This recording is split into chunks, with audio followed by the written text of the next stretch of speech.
ഏവർക്കും ad hoc learning ആപ്പിലേക്ക് സ്വാഗതം. നമ്മൾ 2026 ജനുവരി മാസത്തെ കറണ്ട് അഫയേഴ്സിലെ രണ്ടാമത്തെ ഭാഗത്തിലേക്ക് കടക്കുകയാണ്. എൻ്റെ പേര് അശ്വിൻ എ.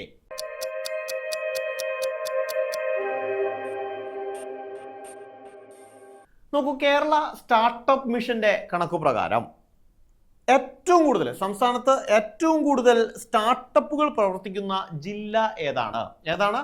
എറണാകുളം ജില്ലയാണ്. പഠിച്ചു വയ്ക്കുക. കേരള സ്റ്റാർട്ടപ്പ് മിഷന്റെ കണക്ക് പ്രകാരം സംസ്ഥാനത്ത് ഏറ്റവും അധികം സ്റ്റാർട്ടപ്പുകൾ പ്രവർത്തിക്കുന്ന ജില്ല ഏതാണത്?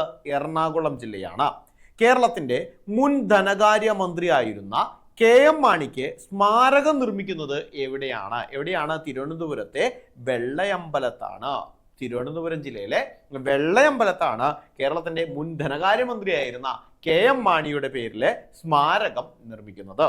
ഇന്ത്യയിൽ ബ്ലോക്ക് ചെയിൻ സംവിധാനം നടപ്പാക്കുന്ന ആദ്യത്തെ പബ്ലിക് സർവീസ് കമ്മീഷനാണ് കേരള PSC. നമ്മുടെ PSC ആണ് ഇന്ത്യയിലെ ആദ്യമായിട്ട് ബ്ലോക്ക് ചെയിൻ സംവിധാനം നടപ്പിലാക്കുന്ന പബ്ലിക് സർവീസ് കമ്മീഷൻ. വലിയ ഡാറ്റകൾ സുതാര്യമായും സുരക്ഷിതമായും സൂക്ഷിക്കാൻ കഴിയുന്ന സംവിധാനമാണ് ഇത്തരത്തിലുള്ള ബ്ലോക്ക് ചെയിൻ സംവിധാനം എന്ന് പറയുന്നത്. ഈ സംവിധാനം നടപ്പിലാക്കുന്ന ആദ്യ PSC ഏതാണ്? നമ്മുടെ കേരള PSC ആണ് കേട്ടോ. പഠിച്ചു നോക്കിയ കേരള PSC. നോക്കൂ, 2026 ജനുവരിയിൽ നടന്ന പ്രസിഡന്റ്സ് ട്രോഫി വള്ളംകളിയിൽ ചാമ്പ്യന്മാരായത് ആരാണ്? നിരണം ചുണ്ടലാണ്. ഈ പ്രസിഡൻഷ്യൽ ട്രോഫി വള്ളംകളി എവിടെയാണ് നടക്കുന്നത്? അത് അഷ്ടമുടിക്കായലാണ് കേട്ടോ. എവിടെയാണ്? അഷ്ടമുടിക്കായലാണ്. നിരണം ചുണ്ടനാണ് ഈ ജനുവരിയിൽ നടന്ന 2026 പ്രസിഡന്റ്സ് ട്രോഫി വള്ളംകളി ചാമ്പ്യന്മാരായത് നിരണം ചുണ്ടൻ. നോക്കൂ, താൽക്കാലിക നാറ്റിവിറ്റി സർട്ടിഫിക്കറ്റിന് പകരമായിട്ട് സ്ഥിരമായ നാറ്റിവിറ്റി കാർഡ് അവതരിപ്പിച്ച ഇന്ത്യയിലെ ആദ്യ സംസ്ഥാനം നമ്മുടെ കേരളമാണ്. നോക്കൂ, മുമ്പ് ടെമ്പററി ആയിട്ട് നാറ്റിവിറ്റി സർട്ടിഫിക്കറ്റ് കൊടുത്തതിന് പകരം സ്ഥിരമായിട്ട് പെർമനന്റ് ആയിട്ട് നാറ്റിവിറ്റി കാർഡ് അവതരിപ്പിച്ച ഇന്ത്യയിലെ ആദ്യ സംസ്ഥാനമാണ് കേരളം. 2026 ജനുവരിയിൽ അന്തരിച്ച പ്രശസ്ത കാർട്ടൂണിസ്റ്റ് ആണ് PS സുകുമാരൻ. പഠിച്ചു വയ്ക്കുക. PS സുകുമാരൻ വേണമെങ്കിൽ ചോദിച്ചേക്കാം. PS സുകുമാരൻ ഏതു മേഖലയുമായി ബന്ധപ്പെട്ടിരിക്കുന്നു? കലയാണ്. എന്താണ്? കാർട്ടൂണിസ്റ്റ് ആണ് അദ്ദേഹം കേട്ടോ. കാർട്ടൂണിസ്റ്റ് ആണ്. 2026 ജനുവരി 6 അന്തരിച്ച മുൻ പൊതുമരാമത്ത് വകുപ്പ് മന്ത്രിയാണ് ഇബ്രാഹിം കുഞ്ഞ്. ആരാണ്? ഇബ്രാഹിം കുഞ്ഞ് എന്ത് മേഖലയിൽ പ്രശസ്തനായിരുന്നു എന്ന് ചോദിക്കാം. രാഷ്ട്രീയമാണ്. 2026 ജനുവരിയിൽ അന്തരിച്ച CBSE മുൻ ചെയർമാനും നാഷണൽ ഇൻസ്റ്റിറ്റ്യൂട്ട് ഓഫ് ഓപ്പൺ സ്കൂളിന്റെ സ്ഥാപക ചെയർമാനുമായിരുന്ന മലയാളിയാണ് ഫാദർ തോമസ് V കുന്നുങ്കൽ. പഠിച്ചു വയ്ക്കുക. Father Thomas V Kunnunkal. ഇദ്ദേഹത്തിന് പത്മശ്രീ ലഭിച്ചത് 1974 1974. പഠിച്ചു വയ്ക്കുക. അപ്പോൾ കുറച്ചുപേര് അന്തരിച്ചു പോയിട്ടുള്ള വ്യക്തികളുടെ പേരുകളാണ് പഠിക്കുന്നത്. Father Thomas V Kunnunkal. ഇദ്ദേഹത്തിന്റെ പ്രത്യേകത എന്താ? CBSEയുടെ മുൻ ചെയർമാൻ ആയിരുന്നു. പിന്നെന്താ? നാഷണൽ ഇൻസ്റ്റിറ്റ്യൂട്ട് ഓഫ് ഓപ്പൺ സ്കൂളിലെ സ്ഥാപക ചെയർമാനായിരുന്ന മലയാളിയായിരുന്നു ഫാദർ തോമസ് V കുന്നുങ്കൽ അല്ലെ. അതേപോലെ പിന്നെ ആരെ പഠിച്ചു? നമ്മൾ പൊളിറ്റീഷ്യൻ ആയിട്ടുള്ള ഇബ്രാഹിം കുഞ്ഞിനെ പഠിച്ചു. പിന്നെ ആരെ പഠിച്ചു? PS സുകുമാരനെ പഠിച്ചു. ഇദ്ദേഹം PS സുകുമാരൻ കാർട്ടൂണിസ്റ്റ് ആയിരുന്നു. ഇനി 2024-25 സാമ്പത്തിക സർവേ റിപ്പോർട്ട് പ്രകാരം ഏറ്റവും കൂടുതൽ പട്ടണങ്ങളുള്ള ജില്ല തൃശ്ശൂർ ജില്ലയാണ്. തൃശ്ശൂർ ജില്ലയിലാണ് ഏറ്റവും കൂടുതൽ നഗരങ്ങൾ, ഏറ്റവും കൂടുതൽ പട്ടണങ്ങൾ ഉള്ളത്, ഏറ്റവും കൂടുതൽ സിറ്റീസ് ഉള്ളത് എവിടെയാണ്? തൃശ്ശൂർ ജില്ലയിലാണ്. 2024-25 സാമ്പത്തിക സർവേ റിപ്പോർട്ട് പ്രകാരം ഏറ്റവും കൂടുതൽ നഗരങ്ങളിൽ എവിടെയാണ്? തൃശ്ശൂരാണ്. ഇന്ത്യയിൽ ആദ്യമായിട്ട് സമഗ്ര നഗര നയം രൂപീകരിക്കുന്ന സംസ്ഥാനം നമ്മുടെ കേരളമാണ്. പഠിച്ചു വയ്ക്കുക. ഇന്ത്യയിൽ തന്നെ ആദ്യമായിട്ട് സമഗ്രമായ നഗര നയം അത് രൂപീകരിക്കുന്ന സംസ്ഥാനം ഏതാണ്? നമ്മുടെ കേരളമാണ്. നമ്മൾ എന്തെല്ലാം പഠിച്ചു ഇന്ന് ക്ലാസ്സിലെ ഒന്ന് റിവൈസ് ചെയ്താലോ? നോക്കൂ, കേരള സ്റ്റാർട്ടപ്പ് മിഷന്റെ ഏറ്റവും പുതിയ കണക്ക് പ്രകാരം ഏറ്റവും കൂടുതൽ സ്റ്റാർട്ടപ്പുകളുള്ള ജില്ല ഏതാ? ഓർമ്മയുണ്ടോ? ഏതാ? എറണാകുളമാണ് അല്ലെ. എറണാകുളമാണ്. നമ്മുടെ KM മാണിയുടെ ഒരു സാംസ്കാരിക ഒരു സ്മാരകം അല്ലെ എവിടെയാണ് വരുന്നത്? തിരുവനന്തപുരത്തെ വെള്ളയമ്പലത്തിലാണ് അല്ലെ. ഓർമ്മയുണ്ടോ? പിന്നെ ഈ ബ്ലോക്ക് ചെയിൻ എന്ന് പറയുന്ന സംവിധാനം നടപ്പിലാക്കുന്ന രാജ്യത്തെ ആദ്യത്തെ PSC നമ്മുടെ PSC കേരള PSC ആണ് അല്ലെ. പിന്നെ എന്ത് പഠിച്ചു? നമ്മൾ 2026 ജനുവരിയിൽ നടന്ന പ്രസിഡന്റ്സ് ട്രോഫി വള്ളംകളിയുടെ ചാമ്പ്യന്മാരാണ്? നിരണം ചുണ്ടനാണ് അല്ലെ. നിരണം ചുണ്ടൻ. എവിടെയാണ് ഇത് നടക്കുന്നത്? അഷ്ടമുടിക്കായലാണ് അല്ലെ. അഷ്ടമുടിക്കായലാണ്. പിന്നെ താൽക്കാലിക നേറ്റിവിറ്റിക്ക് പകരം സ്ഥിരം നേറ്റിവിറ്റി കൊടുക്കാൻ തീരുമാനിച്ച ഇന്ത്യയിൽ ആദ്യ സ്റ്റേറ്റ് ആണ് നമ്മുടെ കേരളം അല്ലെ. ദെൻ PS സുകുമാരൻ ഏത് മേഖലയുമായി ബന്ധപ്പെട്ടിരിക്കുന്നു? ഈ അടുത്ത് അന്തരിച്ചു അല്ലെ, കാർട്ടൂണിസ്റ്റ് ആണ് അദ്ദേഹം അല്ലെ, കാർട്ടൂണിസ്റ്റ് ആണ്. ഇബ്രാഹിം കുഞ്ഞോ, അദ്ദേഹം പഴയ പൊതുമരാമത്ത് വകുപ്പ് മന്ത്രിയായിരുന്നു അല്ലെ. പിന്നെ ഫാദർ തോമസ് വി കുന്നുങ്കലോ, ഫാദർ തോമസ് വി കുന്നുങ്കൽ മുമ്പത്തെ CBSE മുൻ ചെയർമാനും അതുപോലെ നാഷണൽ ഇൻസ്റ്റിറ്റ്യൂട്ട് ഓഫ് ഓപ്പൺ സ്കൂളിന്റെ സ്ഥാപക ചെയർമാനുമായിരുന്നു അല്ലെ. ഇദ്ദേഹത്തിന് 1974 എന്ത് കിട്ടി? പത്മശ്രീ പുരസ്കാരം ലഭിച്ചു. പിന്നെ 2024-25 സാമ്പത്തിക സർവേ റിപ്പോർട്ട് പ്രകാരം ഏറ്റവും കൂടുതൽ നഗരങ്ങൾ അല്ലെ, ഏറ്റവും കൂടുതൽ പട്ടണങ്ങളുള്ള ജില്ല ഏതാണ്? തൃശ്ശൂർ ജില്ലയാണ് അല്ലെ. പിന്നെ ഇന്ത്യയിൽ ആദ്യമായിട്ട് സമഗ്ര നഗര നയം അത് രൂപീകരിച്ച സംസ്ഥാനം ഏതാ? അത് നമ്മുടെ കേരളമാണ് അല്ലെ. നോക്കൂ, ഗോവയിൽ പുതുതായി പ്രഖ്യാപിച്ച 3ാമത്തെ ജില്ല ഏത്? കുശാവതി. പഠിച്ചു വയ്ക്കുക. അപ്പൊ ഗോവയിൽ ഓൾറെഡി ആകെ 2 ജില്ലകളെ ഉണ്ടായിരുന്നുള്ളൂ, ഇപ്പൊ 3 ജില്ലകളായി അല്ലെ. ഗോവയിൽ പുതുതായി പ്രഖ്യാപിച്ച 3ാമത്തെ ജില്ലയാണ് കുശാവതി. പഠിച്ചു വയ്ക്കുക. കുശാവതി ചോദിക്കാൻ സാധ്യതയുണ്ട് കേട്ടോ. കുശാവതി എന്ന് പറയുന്ന ജില്ല. അപ്പോൾ ഗോവയിലെ പുതിയ ജില്ലയാണ്, 3ാമത്തെ ജില്ലയാണ് കുശാവതി. റെയിൽ പാളങ്ങൾക്കിടയിൽ നീക്കം ചെയ്യാവുന്ന തരത്തിലുള്ള സോളാർ പാനൽ സംവിധാനം ഇന്ത്യയിൽ ആദ്യമായി നടപ്പിലാക്കിയത് എവിടെയാണ്? വാരാണസിയിലാണ്. പഠിച്ചു വയ്ക്കുക. എന്താണ്? റെയിൽ പാളങ്ങൾക്കിടയിൽ നീക്കം ചെയ്യാവുന്ന തരത്തിലുള്ള സോളാർ പാനൽ സംവിധാനം ഇന്ത്യയിൽ ആദ്യമായിട്ട് കൊണ്ടുവരുന്നത് എവിടെയാണ്? വാരാണസിയിലാണത് നടപ്പിലാക്കിയത്. 2026 ഫെബ്രുവരി 1 മുതൽ പുകയില ഉൽപ്പന്നങ്ങളുടെ പുതുക്കിയ നികുതി നിരക്ക് എത്രയാണ്? 40% അല്ലെ. പുതിയ ബജറ്റ് പ്രകാരം 2026 ഫെബ്രുവരി 1 മുതൽ പുകയില ഉൽപ്പന്നങ്ങളുടെ പുതുക്കിയ നികുതി നിരക്ക് എത്രയാണ്? 40%. Kalpakkam Indira Gandhi centre for atomic റിസർച്ചിന്റെ ഡയറക്ടർ പദവിയിലെത്തുന്ന ആദ്യ മലയാളി ശ്രീകുമാർ ജി പിള്ള. പഠിച്ചു വയ്ക്കുക. ശ്രീകുമാർ ജി പിള്ള എന്താ പദവി? നമ്മുടെ അറ്റോമിക് സെന്റർ ആണ് അല്ലെ, അറ്റോമിക് റിസർച്ച് സെന്റർ എവിടെയുള്ളതാ? കൽപ്പാക്കം അല്ലെ. കൽപ്പാക്കത്തുള്ള ഇന്ദിരാഗാന്ധിയുടെ പേരുള്ള ഇന്ദിരാഗാന്ധി സെന്റർ ഫോർ അറ്റോമിക് റിസർച്ചിന്റെ ഡയറക്ടർ പദവിയിലെത്തുന്ന ആദ്യ മലയാളിയാണ് ശ്രീകുമാർ ജി പിള്ള.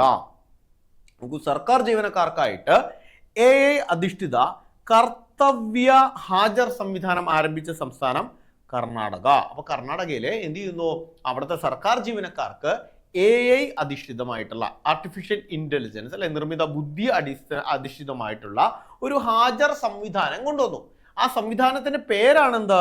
കർത്തവ്യ അല്ലെ. കർത്തവ്യ ഏത് സംസ്ഥാനത്താ? കർണാടകയിൽ. ആർക്ക് വേണ്ടിയിട്ടാ?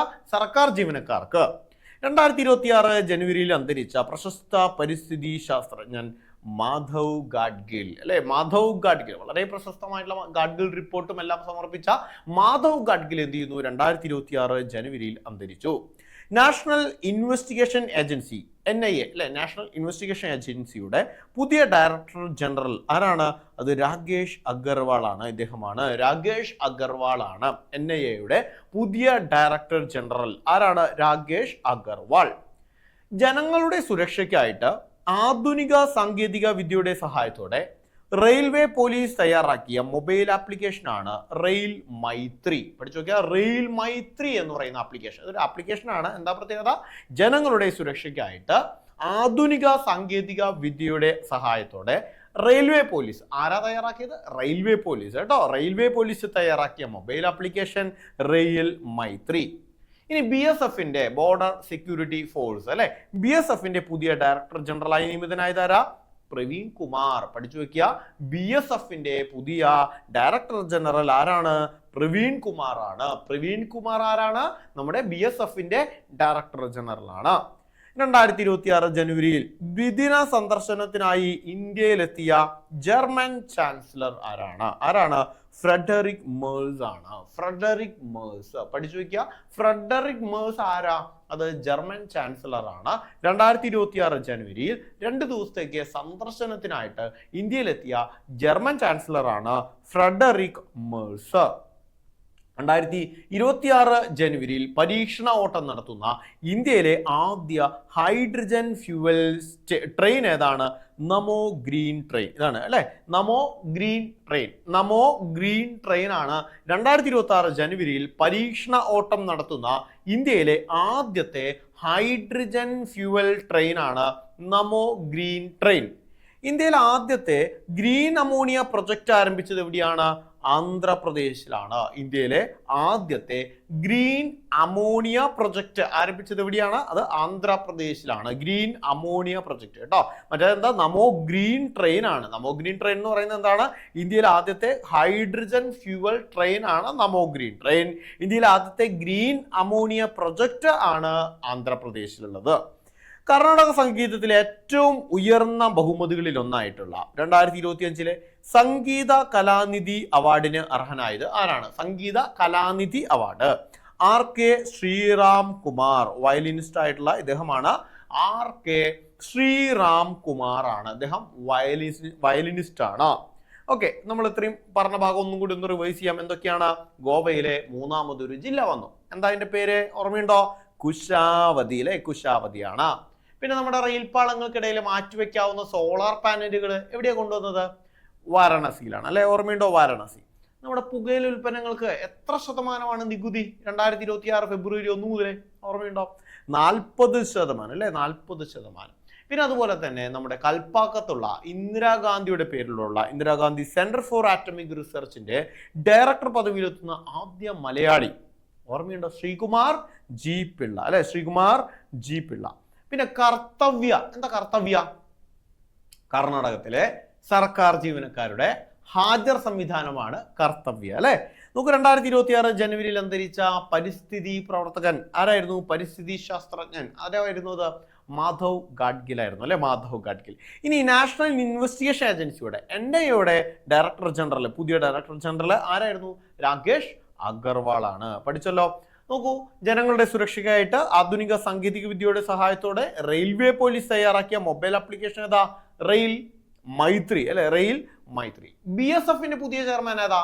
അദ്ദേഹം പ്രവീൺ കുമാറാണ് അല്ലെ? പ്രവീൺ കുമാർ. നമുക്ക് ഇങ്ങനത്തെ പേരുകളൊക്കെ മനസ്സിൽ ഓർത്തിരിക്കാൻ കുറച്ച് ബുദ്ധിമുട്ടുണ്ടാവും. കുറച്ചു മുമ്പ് കേട്ട പേര് തന്നെ ഇപ്പൊ ചോദിക്കുമ്പോൾ ചിലപ്പോൾ കിട്ടുന്നുണ്ടാവില്ല അല്ലെ? അപ്പൊ എന്ത് ചെയ്യണം? ഒരുപാട് തവണ റിവൈസ് ചെയ്യാം. വീണ്ടും വീണ്ടും റിവൈസ് ചെയ്ത് പഠിക്കാം. 2026 ജനുവരിയിൽ ദ്വിദിന സന്ദർശനത്തിനായിട്ട് ഇന്ത്യയിലെത്തിയ ജർമ്മൻ ചാൻസലർ ആരാ? ഫ്രെഡറിക് മേഴ്സ് ആണ് അല്ലെ? Frederick Merz.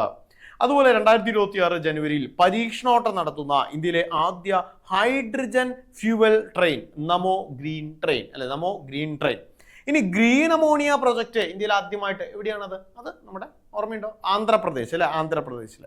ദെൻ കർണാടക സംഗീതത്തിലെ പരമോന്നത ബഹുമതി ആയിട്ടുള്ള 2025 സംഗീത കലാനിധി അവാർഡ് ആർക്കാ കിട്ടിയത്? സംഗീത കലാനിധി അവാർഡ് RK ശ്രീറാം കുമാർ അല്ലെ? ഇദ്ദേഹം ഏത് സംഗീത ഉപകരണമാണ് ഉണ്ടായിരുന്നത്? വയലിനിസ്റ്റ് ആണ് അല്ലെ? വയലിനിസ്റ്റ് ആണ്. നോക്കൂ, മറ്റൊരു ചോദ്യം. സർക്കാർ സ്കൂളുകളിൽ പത്രവായന നിർബന്ധമാക്കിയ സംസ്ഥാനം എവിടെയാ? രാജസ്ഥാൻ. നല്ലൊരു ആശയം അല്ലെ? നല്ലൊരു ആശയമാണ് അല്ലെ? നോക്കൂ, പത്രവായന എന്ത് ചെയ്യുന്നു? സർക്കാർ വിദ്യാലയങ്ങളിൽ നിർബന്ധമാക്കിയ സംസ്ഥാനമാണ് രാജസ്ഥാൻ. യൂറോപ്പിലെ ഏറ്റവും ഉയർന്ന കൊടുമുടിയായ മൗണ്ട് എൽബ്രസിന്റെ മുകളിൽ ഓക്സിജൻ സിലിണ്ടറിന്റെ സഹായമില്ലാതെ തുടർച്ചയായി 24 മണിക്കൂർ ചെലവഴിച്ച ആദ്യ വ്യക്തി എന്ന ലോക റെക്കോർഡ് സ്വന്തമാക്കിയ ഇന്ത്യക്കാരനാണ് രോഹ്താഷ് ഖിലേരി. ഹരിയാന സ്വദേശിയാണ് രോഹ്താഷ് ഖിലേരി അല്ലെ? രോഹ്താഷ് ഖിലേരി ഭയങ്കര അഡ്വഞ്ചർ ആയിട്ടുള്ള ഒരു പരിപാടി ചെയ്തത് അല്ലെ? എന്താണ്? നോക്കൂ, യൂറോപ്പിലെ തന്നെ ഏറ്റവും ഉയരം കൂടിയ കൊടുമുടിയായിട്ടുള്ള മൗണ്ട് എൽബ്രസ് അല്ലെ? അത് തന്നെ ഒരു എന്താണ് ഇന്റർനാഷണൽ ജോഗ്രഫിയിലെ അല്ലെ? വേൾഡ് ജോഗ്രഫിയിലെ ചോദ്യമാണ് അല്ലെ? Mount Elbrus. ആ മൗണ്ട് എൽബ്രസിന്റെ മുകളിൽ ഓക്സിജൻ സിലിണ്ടർ ഇല്ലാതെ 24 മണിക്കൂറുകളോളം എന്ത് ചെയ്യുന്നു? തുടർച്ചയായി ചെലവഴിച്ച ആദ്യ വ്യക്തിയാണ് ഇന്ത്യക്കാരനായ ഹരിയാന സ്വദേശിയായ രോഹ്താഷ് ഖിലേരി. പഠിച്ചു വയ്ക്കുക. ഉപഗ്രഹങ്ങളുടെ ആയുസ് വർദ്ധിപ്പിക്കാനും ബഹിരാകാശ മാലിന്യം കുറയ്ക്കാനും ലക്ഷ്യമിട്ടുള്ള ഇന്ത്യയുടെ നിർണായക ദൗത്യമാണ് അയുൾസാറ്റ്. എന്താണ് അയുൾസാറ്റ്? അപ്പൊ അയുൾസാറ്റ് എന്തിനു വേണ്ടിയിട്ടാ? അത് നമ്മുടെ ഉപഗ്രഹങ്ങളുടെ ആയുസ് വർദ്ധിപ്പിക്കുക, അതുപോലെ ബഹിരാകാശ മാലിന്യം കുറയ്ക്കുക. ഇതിനു വേണ്ടിയിട്ടാണ് അയുൾസാറ്റ് വിക്ഷേപിച്ചിട്ടുള്ളത്. 2026 ജനുവരിയിൽ അന്തരിച്ച റിട്ടയർഡ് ഹൈക്കോടതി ജഡ്ജിയും തെരുവുനായ ആക്രമണത്തിന് ഇരയാക്കുന്നവർക്ക് നഷ്ടപരിഹാരം നൽകുന്നതിനായി സുപ്രീം കോടതി നിയോഗിച്ച ഏകാംഗ കമ്മിറ്റിയുടെ ചെയർമാനുമായിരുന്ന വ്യക്തി ജസ്റ്റിസ് എസ് സിരിജഗൻ അല്ലെ. ജസ്റ്റിസ് എസ് സിരിജഗന്റെ കമ്മിറ്റി വന്ന സമയത്തൊക്കെ PSC ആ ചോദ്യം ചോദിച്ചിട്ടുണ്ട് അല്ലെ. ഈ പറയുന്ന തെരുവുനായ ആക്രമണത്തിന് ഇരയാകുന്നവർക്ക് നഷ്ടപരിഹാരം നൽകുന്നതിനായിട്ട് സുപ്രീം കോടതി ചുമതലപ്പെടുത്തിയ കമ്മിറ്റിയുടെ അധ്യക്ഷൻ ആരാണ്? ഏകാംഗ കമ്മിറ്റി ആയിരുന്നു. അതിന്റെ അധ്യക്ഷൻ ആരാണ്? ജസ്റ്റിസ് എസ് സിരിജഗൻ ആയിരുന്നു. ഇദ്ദേഹം എന്ത് ചെയ്യുന്നു? 2026 ജനുവരി മാസം അന്തരിച്ചു അല്ലെ. ഇന്ത്യയിലെ ആദ്യത്തെ ആർട്ടിഫിഷ്യൽ ഇന്റലിജൻസ് റിസർച്ച് ഇൻസ്റ്റിറ്റ്യൂട്ട് സ്ഥാപിതമായത് എവിടെയാണ്? ഗുജറാത്തിലാണ്. AI റിസർച്ച് ഇൻസ്റ്റിറ്റ്യൂട്ട് അല്ലെ. AI റിസർച്ച് ഇൻസ്റ്റിറ്റ്യൂട്ട് ഇന്ത്യയിലെ ആദ്യമായിട്ട് സ്ഥാപിക്കുന്നു. എവിടെ? ഗുജറാത്തിലാണ്. പഠിച്ചു വെക്കുക. ഇന്ത്യൻ ബോക്സ് ഓഫീസ് ചരിത്രത്തിൽ ആദ്യമായി 1300 കോടി എന്ന നാഴികക്കല്ല് പിന്നിട്ട ചിത്രമാണ് ദുരന്തർ അല്ലെ. ദുരന്തർ ആണ് 1300 കോടി രൂപ ഇന്ത്യയിൽ നിന്നും തന്നെ അല്ലെ, ഇന്ത്യൻ ബോക്സ് ഓഫീസിൽ നിന്നും തന്നെ 1300 കോടി രൂപ. നമുക്കറിയാം ദങ്കൽ പോലുള്ള സിനിമ 2000 കോടിയൊക്കെ കടന്നുണ്ട്. പക്ഷെ അത് എന്താണ്? ഓൾ ഇന്ത്യ അല്ല, അത് പാൻ വേൾഡ് ആണ് അല്ലെ. വേൾഡിലെ മൊത്തം കളക്ഷനാണ്. പക്ഷെ ഇന്ത്യയിൽ നിന്നും തന്നെ 1300 കോടി രൂപ കളക്ട് ചെയ്യുന്ന ആദ്യ ചിത്രമായിട്ട് ദുരന്തർ മാറി. അതിന്റെ സംവിധാനം നിർവഹിച്ചിരിക്കുന്ന ആരാണ്? നമ്മുടെ ആദിത്യ ധർ ആണ് അല്ലെ. ദുരന്തർ. യെസ്. നമുക്ക് 2026 ജനുവരിയിൽ സോൻ നദീജല വിതരണം ചെയ്യുന്നതിനുള്ള കരാറിൽ ഒപ്പുവെക്കുന്ന സംസ്ഥാനങ്ങൾ ജാർഖണ്ഡും ബീഹാറും അല്ലെ. ജാർഖണ്ഡും ബീഹാറിനിടയിലുള്ള സോൺ നദിയുടെ അല്ലെ, സോൺ നദിയിൽ നിന്നുള്ള നദീജലം വിതരണം ചെയ്യുന്നതിനുള്ള കരാറിൽ ഒപ്പുവെച്ചാര ആ ജാർഖണ്ഡും ബീഹാറും തമ്മിലാണ്. ജാർഖണ്ഡും ബീഹാറും. നോക്കൂ, ഗോസ്റ്റ് ഐ എന്ന നോവലിന്റെ രചയിതാവ് ആര്? ഇതാണ് ഗോസ്റ്റ് ഐ അല്ലെ. ആരാണ്? അമിതാവ് ഘോഷ് ആണ്. അമിതാവ് ഘോഷിന്റെ പുസ്തകങ്ങളൊക്കെ ഇറങ്ങുന്ന സമയത്ത് PSC നിരന്തരമായിട്ട് ചോദിക്കാറുണ്ട് അല്ലെ. നോക്കൂ, പുതിയ പുസ്തകത്തിന്റെ പേരെന്താ? ഗോസ്റ്റ് ഐ എന്നുള്ളതാണ്. ഗോസ്റ്റ് ഐ എന്ന നോവലിന്റെ രചയിതാവ് അമിതാവ് ഘോഷ് ആണ്. നമ്മൾ പഠിച്ച അത്രയും ഭാഗം ഒന്നും കൂടി നമുക്കൊന്ന് റിവൈസ് ചെയ്ത് നോക്കിയാലോ. നോക്കൂ, സർക്കാർ സ്കൂളുകളിലെ പത്രവായന നിർബന്ധമാക്കിയ സംസ്ഥാനം ഏതാ? ഓർമ്മയുണ്ടോ? നല്ലൊരു പദ്ധതി നമുക്ക് നമ്മൾ പറഞ്ഞില്ലേ. ഏതാ? രാജസ്ഥാൻ അല്ലെ. രാജസ്ഥാനാണ്. അതുപോലെ യൂറോപ്പിലെ ഏറ്റവും ഉയരം കൂടിയ കൊടുമുടി, അതിന്റെ പേരെന്താ? ഓർമ്മയുണ്ടോ? മൗണ്ട് എൽബ്രസ് അല്ലെ. അവിടെ തുടർച്ചയായിട്ട് ഓക്സിജൻ ഇല്ലാതെ 24 മണിക്കൂറുകളോളം താമസിച്ച വ്യക്തി, അദ്ദേഹത്തിന്റെ പേരെന്താ? റോഹ്താഷ് ഖിലേരി അല്ലെ. അദ്ദേഹം ഹരിയാന സ്വദേശിയാണ് അല്ലെ. നോക്കൂ, മറ്റൊരു പോയിന്റ് എന്താ നമ്മൾ പഠിച്ചത്?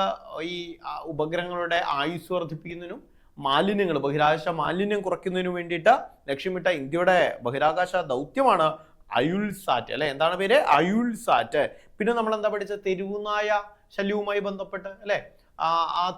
തെരുവുനായ കടിയേറ്റവർക്ക് നഷ്ടപരിഹാരം കൊടുക്കുന്നതുമായി ബന്ധപ്പെട്ട് പഠിക്കാൻ സുപ്രീം കോടതി നിയോഗിച്ച കമ്മിറ്റിയുടെ അധ്യക്ഷൻ ജസ്റ്റിസ് ആരായിരുന്നു? സിരിജഗൻ അല്ലെ. Justice S Sirijagan. അദ്ദേഹം എന്ത് ചെയ്തു? 2026 ജനുവരിയിൽ അന്തരിച്ചു. പിന്നെന്താ പഠിച്ചത് നമ്മൾ? ഇന്ത്യയിലെ ആദ്യത്തെ AI റിസർച്ച് സെന്റർ എവിടെയാ? AI റിസർച്ച് ഇൻസ്റ്റിറ്റ്യൂട്ട് സ്ഥിതി ചെയ്യുന്നത് ഗുജറാത്തിലാണ് അല്ലെ. ഗുജറാത്തിലാണ്. പിന്നെ നമ്മൾ എന്ത് പഠിച്ചു? ദുരന്തർ സിനിമയെ കുറിച്ച് പഠിച്ചു.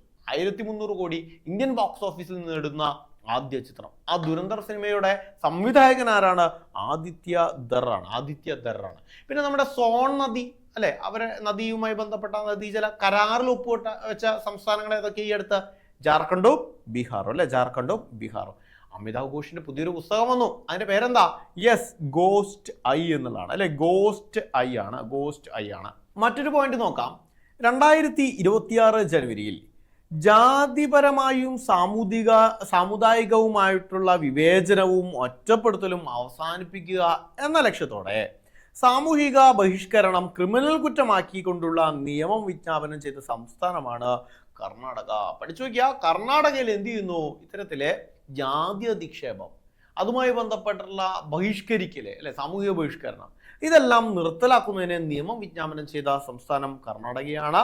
അവിടെ ഇങ്ങനെയുള്ള കുറ്റങ്ങൾ ചെയ്യുന്നവർക്ക് എത്രയാ പണിഷ്മെന്റ്? 3 വർഷം വരെ തടവും 1 ലക്ഷം രൂപ വരെ പിഴയുമാണ് ശിക്ഷ ലഭിക്കുക. 2026 ജനുവരിയിൽ അന്തരിച്ച മുതിർന്ന മാധ്യമ പ്രവർത്തകനും എഴുത്തുകാരനുമായ വ്യക്തിയാണ് മാർക്ക് ടുള്ളി. പഠിച്ചു നോക്കിയാൽ മാർക്ക് ടുള്ളി. ഇദ്ദേഹം എന്തായിരുന്നു? ബ്രിട്ടീഷ് പത്രപ്രവർത്തകനും ന്യൂഡൽഹിയിലെ BBC ബ്യൂറോ ചീഫുമായിരുന്ന വ്യക്തിയാണ് മാർക്ക് ടുള്ളി. പഠിച്ചു നോക്കിയാൽ മാർക്ക് ടുള്ളി എന്തായിരുന്നു? ഒരു പത്രപ്രവർത്തകനായിരുന്നു എന്ന് പഠിച്ചു വയ്ക്കുക. പത്രപ്രവർത്തകനായിരുന്നു അല്ലെ, മാധ്യമ പ്രവർത്തകനായിരുന്നു മാർക്ക് ടുള്ളി. ഹിന്ദി ഇതര ഭാഷകളിലെ മികച്ച കൃതികൾക്ക് ദേശീയ തലത്തിൽ സാഹിത്യ പുരസ്കാരം ഏർപ്പെടുത്തിയ സംസ്ഥാനം ഏതാണ്? തമിഴ്നാടാണ്. നോക്കൂ, ഹിന്ദി ഒഴികെ മറ്റു ഭാഷകളിലെ മികച്ച കൃതികൾക്ക് ദേശീയ തലത്തിൽ തന്നെ അംഗീകാരം നൽകുന്ന പുരസ്കാരം, സാഹിത്യ പുരസ്കാരം ഏർപ്പെടുത്തിയ സംസ്ഥാനമാണ് തമിഴ്നാട്. ഏതെല്ലാം ഭാഷകളാ? മലയാളം, തമിഴ്, കന്നഡ, തെലുങ്ക്, ഒഡിയ, ബംഗാളി, മറാഠി. ഈ ഭാഷകളിൽ നിന്നാണ് ആദ്യഘട്ടത്തിൽ 5 ലക്ഷം രൂപ വീതമുള്ള സമ്മാനം നൽകുന്നത്. നോക്കൂ, സെമ്മൊഴി ഇലക്കിയ വിരുദ്. എന്താണത്? സെമ്മൊഴി ഇലക്കിയ വിരുദ്, ശ്രേഷ്ഠ ഭാഷാ സാഹിത്യ പുരസ്കാരം എന്ന പേരിലാണ് ഈ പുരസ്കാരം അറിയപ്പെടുക. അപ്പോൾ മലയാളത്തിൽ അതിനെന്ത് വിളിക്കും? ശ്രേഷ്ഠ ഭാഷാ സാഹിത്യ പുരസ്കാരം. പക്ഷെ അത് തമിഴിൽ എന്ത് വിളിക്കും? സെമ്മൊഴി ഇലക്കിയ വിരുദ്, അല്ലെ? ഈ ഒരു പേരിലാണ് ഈ ഒരു അവാർഡ് നൽകുന്നത്. 2026 ജനുവരിയിൽ വിമാന അപകടത്തിൽ മരണപ്പെട്ട മഹാരാഷ്ട്ര മുഖ്യമന്ത്രി ആരായിരുന്നു? അജിത് പവാർ, അല്ലെ? മഹാരാഷ്ട്ര മുഖ്യമന്ത്രി എന്ത് ചെയ്യുന്നു? 2026 ജനുവരിയിൽ വിമാന അപകടത്തിൽ മരണപ്പെട്ടു. അദ്ദേഹത്തിന്റെ പേര് അജിത് പവാർ എന്നാണ്. മറ്റൊരു പോയിന്റ് പഠിക്കാം. International Union for Conservation of Nature, ഏതത്? IUCN, അല്ലെ? IUCN, അല്ലെ?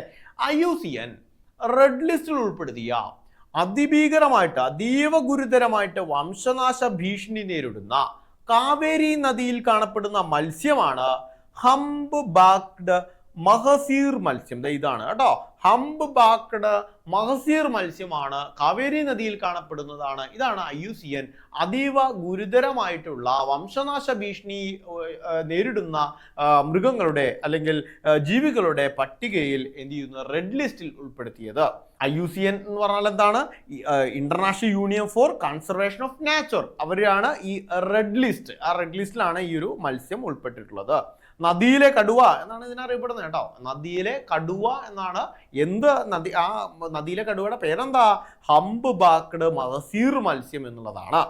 കേരളത്തിലെ കബനി, പാമ്പാർ നദികളിൽ കാണപ്പെടുന്ന ഇവയെ കേരളത്തിൽ അറിയപ്പെടുന്നത് കുയിൽ മീൻ എന്നുള്ളതാണ്. എന്ത് രസമായിട്ടുള്ള പേരാ നമ്മൾ ഇട്ട് കൊടുത്തിരിക്കുന്നത്, അല്ലെ? കുയിൽ മീൻ, അല്ലെ? നമ്മുടെ അവിടെ എവിടെയൊക്കെ കാണുന്ന കബനിയിലും പാമ്പാറിലും കാണപ്പെടുന്ന കുയിൽ മീനാണ് ഈ പറയുന്ന ഹംബ് ബാക്ക്ഡ് മഹസീർ മത്സ്യം എന്ന് അറിയപ്പെടുന്നത്. അപ്പൊ കേരളത്തിലും കാണപ്പെടുന്നുണ്ട് കേട്ടോ. നോക്കൂ, പോക്സോ നിയമത്തിന്റെ ദുരുപയോഗം തടയുന്നതിനായിട്ട് പോക്സോ നിയമത്തിൽ ഏത് ചട്ടം കൂട്ടിച്ചേർക്കാനാണ് സുപ്രീം കോടതി നിർദ്ദേശിച്ചത്? റോമിയോ ജൂലിയറ്റ് ചട്ടം, അല്ലെ? റോമിയോ ജൂലിയറ്റ് ചട്ടമാണ്. എന്താ അത്? ഒരു സുപ്രധാന സംഭവ വികാസത്തിൽ സമ്മതപ്രകാരമുള്ള പ്രായത്തിൽ 18 താഴെയും ചെറിയ പ്രായ വ്യത്യാസം മാത്രമുള്ളവരാണെങ്കിലും 18 താഴെ ചെറിയ പ്രായ വ്യത്യാസമേ ഉള്ളൂ എങ്കിൽ പോലും പരസ്പര സമ്മതത്തോടെയുള്ള ബന്ധങ്ങളിൽ ഏർപ്പെടുന്ന കൗമാരക്കാരെ ക്രിമിനൽ പ്രോസിക്യൂഷനിൽ നിന്ന് ഒഴിവാക്കാനാണ് പോക്സോ നിയമത്തിൽ റോമിയോ ജൂലിയറ്റ് വകുപ്പ് അവതരിപ്പിക്കുന്നത്. നോക്കൂ, 18 വയസ്സിന് തൊട്ടു താഴെയുള്ള കുട്ടികൾ, അല്ലെ? ജസ്റ്റ് ഒരു മാസം, ചിലപ്പോൾ 3 ദിവസം മുമ്പ് ബർത്ത്ഡേ നടക്കുന്നു, അല്ലെ? അപ്പൊ ഈ ഒരു പോക്സോ വകുപ്പ് എന്ന് പറഞ്ഞാൽ 18 താഴെയുള്ള കുട്ടിയാണെങ്കിൽ അവിടെ ഒരു പ്രിസംഷൻ ഉണ്ട്. 18 വയസ്സിൽ താഴെയുള്ള കുട്ടിക്ക് അഗെയിൻസ്റ്റ് ആയിട്ട് ഒരു ഒഫൻസ് വന്നു കഴിഞ്ഞാൽ, സെക്ഷൽ അബ്യൂസ് വന്നു കഴിഞ്ഞാൽ, കുട്ടി പരാതിപ്പെട്ട് കഴിഞ്ഞാൽ സ്വാഭാവികമായിട്ടും പോക്സോ ആയി. അവിടെ എന്തു വേണ്ട? കൺസെന്റിന് ഒരു പ്രസക്തിയും ഇല്ല. പക്ഷെ 18 തൊട്ടു താഴെയുള്ള കുട്ടികളൊക്കെ ആണ് എങ്കിൽ എന്താവാം? ചിലപ്പോൾ ഈ പ്രണയവും അതൊക്കെ ബന്ധപ്പെട്ടിട്ടുള്ള കുട്ടികളൊക്കെ ആകുമ്പോൾ ചിലപ്പോൾ അത് പോക്സോ അത്രയും വലിയൊരു ഒഫൻസ് കൊടുക്കാതെ തന്നെ വേണമെങ്കിൽ എന്ത് ചെയ്യാം? അതിനെ മാറ്റാം. അതിനാണ് സുപ്രീം കോടതി പറയുന്ന റോമിയോ ജൂലിയറ്റ് ചട്ടം കൊണ്ടുവരണം എന്ന് സുപ്രീം കോടതി പറഞ്ഞത്. എന്തൊക്കെയാണ്? നമ്മളൊന്ന് ജസ്റ്റ് ഒന്ന് റിവൈസ് ചെയ്യാം. 2026 ജനുവരിയിലെ ഈ ജാതിപരമായും സമുദായികപരമായിട്ടുള്ള ബഹിഷ്കരണം ഒരു ക്രിമിനൽ കുറ്റമായിട്ട് കൊണ്ടുവന്ന നിയമം എവിടെയാ വരുന്നത്? കർണാടകയിലാണ്, അല്ലെ? കർണാടകയിൽ എത്ര വർഷം വരെ തടവ് ഓർമ്മയുണ്ടോ? 3 വർഷം വരെ, അല്ലെ? 1 ലക്ഷം രൂപ പിഴയും. പിന്നെ മാർക്ക് ടുള്ളി ആരായിരുന്നു അദ്ദേഹം ഒരു മാധ്യമ പ്രവർത്തകനായിരുന്നു, അല്ലെ? പിന്നെ ഹിന്ദി ഇതര ഭാഷകളിൽ എന്ത് ചെയ്യുന്നു? പുരസ്കാരം, ഒരു സാഹിത്യ പുരസ്കാരം, ദേശീയ തലത്തിലെ സാഹിത്യ പുരസ്കാരം ഏർപ്പെടുത്തിയ സംസ്ഥാനം ഏതാണ്? ഓർമ്മയുണ്ടോ? തമിഴ്നാടാണ്. ഏതെല്ലാം ഭാഷകളിലാണ്? നമ്മുടെ മലയാളമുണ്ട്, തൊട്ടപ്പുറത്തെ തമിഴുണ്ട്, അതിന് മുകളിലെ കന്നഡയുണ്ട്, തെലുങ്കുണ്ട്, അതിന് മുകളിലെ ഒഡിയുണ്ട്, അതിന് മുകളിലെ ബംഗാളിയുണ്ട്, അല്ലെ? ഇപ്പുറത്തെ മറാഠിയുണ്ട്. ഈ ഭാഷകളിലെല്ലാം എന്ത് ചെയ്യുന്നു? ആദ്യഘട്ടത്തിൽ 5 ലക്ഷം രൂപ വരെ ഉള്ള സമ്മാനം നൽകുന്നു. ആ സമ്മാനത്തിന് പേരെന്താ? സെമ്മൊഴി ഇലക്കിയ വിരുദ്. ഇങ്ങനെ തന്നെയാണോ തമിഴിൽ പറയാ? ഇങ്ങനൊക്കെ തന്നെ, അല്ലെ? സെമ്മൊഴി ഇലക്കിയ വിരുദ്. മലയാളത്തിന് പഠിക്കാം, അല്ലെ? എന്താ? ശ്രേഷ്ഠ ഭാഷാ സാഹിത്യ പുരസ്കാരം. ഓക്കെ. പിന്നെ ഈ അടുത്ത് അന്തരിച്ച നമ്മുടെ മഹാരാഷ്ട്രയുടെ ഉപമുഖ്യമന്ത്രി ആരാണ്? അജിത് പവാർ കേട്ടോ. ഉപമുഖ്യമന്ത്രി Ajit Pawar. International Union for Conservation of Nature IUCN അല്ലെ, അതിന്റെ റെഡ് ലിസ്റ്റിൽ ഉൾപ്പെട്ട മത്സ്യം ഏതാണ്? ഹംബ് ബാക്ക്ഡ് മഹസീർ മത്സ്യം. നമ്മുടെ കേരളത്തിൽ അറിയപ്പെടുന്ന പേര് കുയിൽമീൻ. ഇതിനെ മൊത്തത്തിൽ വിളിക്കുന്ന പേര് നദിയിലെ കടുവ അല്ലെ, നദിയിലെ കടുവ. ഇനി പോക്സോ നിയമത്തിൽ കൊണ്ടുവരാൻ പോകുന്ന പുതിയ ചട്ടം, സുപ്രീം കോടതി പറഞ്ഞ പുതിയ ചട്ടമാണ് റോമിയോ ജൂലിയറ്റ് ചട്ടം എന്നും പഠിച്ചു വയ്ക്കാം. സോ ഇത്രയുമാണ് ഇന്നത്തെ ക്ലാസ്സിൽ നമ്മൾ ഡിസ്കസ് ചെയ്യാൻ ഉദ്ദേശിച്ചിട്ടുള്ളത്. ഇത് നല്ല രീതിയിൽ വീണ്ടും വീണ്ടും റിപ്പീറ്റ് ചെയ്ത് റിവൈസ് ചെയ്ത് പഠിക്കാനായിട്ട് ശ്രമിക്കുക. കുറേ ഡയറക്ടർ ജനറൽമാരുടെ പേരൊക്കെ നമ്മൾ ആദ്യം പഠിച്ചിരുന്നു, അതെല്ലാം നന്നായിട്ട് റിവൈസ് ചെയ്ത് പഠിക്കാനായിട്ട് ശ്രമിക്കുക. മറ്റൊരു ക്ലാസ്സുമായിട്ട് വീണ്ടും കാണാം. Thank you all.